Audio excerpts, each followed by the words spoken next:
সুন্দর হাঁসগুলো দেখেন মাঠে চড়িয়ে বেড়াচ্ছে, দেখতে পাচ্ছেন। এটি হচ্ছে কালিয়াকৈর মাঠ। তো এইটা হচ্ছে বড় আবাদি, ছেলে মেয়ে সবাই এসেই কিন্তু মাঠে রয়েছে। তুমি কোন ক্লাসে পড়ো? ক্লাস 6-এ পড়ো। তুমি এই ধানের আবাদ দেখছো সাথে আম্মুর সাথে? আচ্ছা, তাই ক্লাস 6-এ পড়ো। বলো তো, আমি ক্লাস 6-এ পড়ি, ইংলিশে বলো।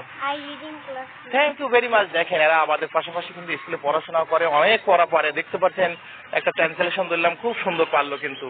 এই ভাবু দেখেন, এত ধান লোক নেয় না, এখানে প্রায় 20 মণ ধান রয়েছে, দেখতে পাচ্ছেন। একা একাই নিতেছে, দেখতে পাচ্ছেন। আর অনেক আগে থেকে এই আবাদটা শুরু হয়েছে, আর অনেক দিন থেকে আমরা কাজ করা দেখতেছি, দেখতে পাচ্ছেন। খোলা ভরা কিন্তু তাদের ধান, এই ধানগুলো কষ্ট করে সবাই নিচ্ছে। এই ধানের আবাদ এবার খুব ভালো হয়েছে, দেখতে পাচ্ছেন। খরা ছিল, অনেক সুন্দর সুন্দর ধান হয়েছে, দেখতে পাচ্ছেন। এবং 20 থেকে 25 মণ ধান হচ্ছে জমিতে। তো ধন্যবাদ সবাইকে ভিডিওটি দেখার জন্য। আবার অন্য একটু ভিডিও নিয়ে হাজির হব। আসসালামু আলাইকুম ওয়া রাহমাতুল্লাহ। চলছে গ্রামীণ গৃহিণীদের কর্মযজ্ঞ, দেখতে পাচ্ছেন। আমাদের ভাসান ফুবুকে, ভাসান ফুবু কি কাজ করছেন? বসে তুলতেছেন। আপনাদের গরুরই না? কয়টা গরু আছে? ও, খালি কাজ করেন?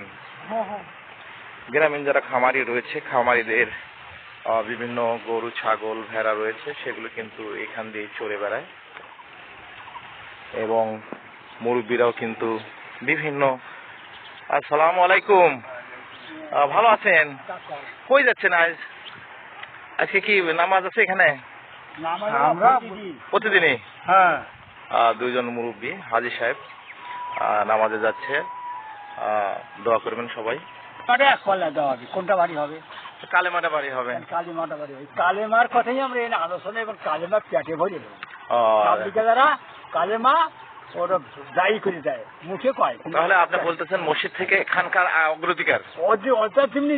হ্যাঁ, আগে যেহেতু হযরত মুহাম্মদ সাল্লাল্লাহু আলাইহি ওয়াসাল্লাম বিভিন্ন গুহাতে তার সাহাবীদের নিয়ে তারা। কোনটা বড় কোনটা ছোট? তাহলে হচ্ছে খানকাই বড়। তাহলে খানকা জন্তিয়ারের বুকের ভাত, বুকের ভাত। এখন আমাদের দোয়া করি, হ্যাঁ, আল্লাহ কালিয়াকৈর জন্তিহার, হ্যাঁ, সব জায়গার সারা বিশ্বের মানুষের জন্য করি। হ্যাঁ, মানে আখ্যানই করি যে কালিয়াকৈর জন্তিহার সূর্য তাকে কালিয়াকৈর। তাহলে এই জায়গাটা আমরা জন্তের একটা প্রাণও পাই না।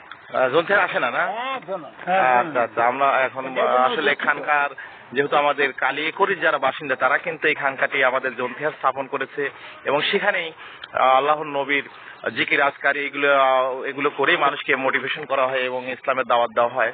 তো সবাই অবশ্যই আপনারা খানকায় আসবেন। আমরা আসলে মসজিদ ভিত্তিক ইবাদত করতে করতে খানকার কথা আমরা ভুলেই গেছি।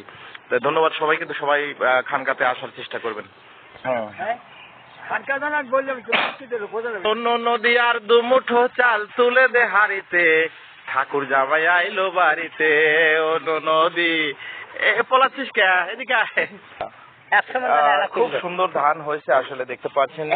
যারা গৃহিণী রয়েছে তারা কিন্তু স্বতঃস্ফূর্ত ভাবে ধানগুলো নিচ্ছে, এবং প্রচন্ড রোদের তাপে তারপরেও কিন্তু সবার মনে আনন্দ, যদিও কষ্টের কাজ, তারপরে কিন্তু স্বতঃস্ফূর্ত ভাবে দেখেন বস্তাকে বস্তা ধান পরিষ্কার করে কিন্তু এখানে মাঠে রাখা হয়েছে, এবং সন্ধ্যার পরে ভ্যান এবং অন্যান্য জিনিস দিয়ে কিন্তু এগুলি নেওয়া হবে।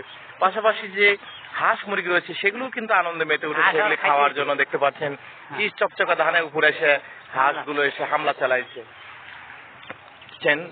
স্বামী স্ত্রী দুজন মিলে অনেক পরিশ্রম করছে, দেখতে পাচ্ছেন। সারাদিন এই কাজকর্মগুলো নিয়ে ব্যস্ত থাকে। আসলে এখন ধানের সিজন। আচ্ছা, কয় বিঘা জমি এবার আবাদ করছেন? হ্যাঁ, অল্প জমি।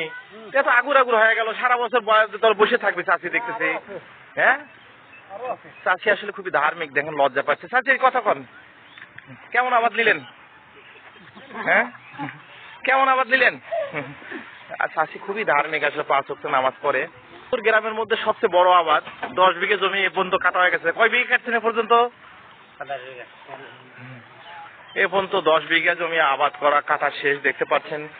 এখন কিন্তু সেই রকম বড় খোলা নেই, এই সব জায়গাতে বসে বসেই ফাঁকা জায়গাতেই ধান দেয়। ধান কয় বিঘা কাটলেন? 10-12 বিঘা কাটিয়ে। 10 বিঘা কাটিয়ে ফেলেছেন। তাহলে আপনি সারা বছর বসে থাকবেন, দেখতেছি। সবার ধান কাঁচাই রয়েছে, দেখেন খেতে কাঁচাই রয়েছে, কিন্তু এই ভাইজান ধান কিন্তু পেকে গেছে। ভাবিও খুব পরিশ্রমী, সারা দিন রাত্রি দেখেন পরিশ্রম করে কিন্তু ধানগুলো নিচ্ছে, অ্যাডভান্স ধান নিচ্ছে। গ্রামে পুরুষের পাশাপাশি মহিলারাও কাজ করে, দেখেন এই বোঝাটি তুলে দিচ্ছে, যদিও পর্দাশীল দেখেন কাজকর্ম করে, কিন্তু বোঝাটা অনেক পাতলা। এই 10 কেজি বোঝা যদি না তুলে দিতে পারে বাদ দেওয়া যাবে না। হ্যাঁ, এখন বার আছে। তো আমাদের কথা শুনে আসলে তুলে দিত। এটা সীতারাম বন্ধু এ পর্যন্ত চলে আসলো, সেই কিন্তু হেল্প করতেছে, দেখতে পাচ্ছেন।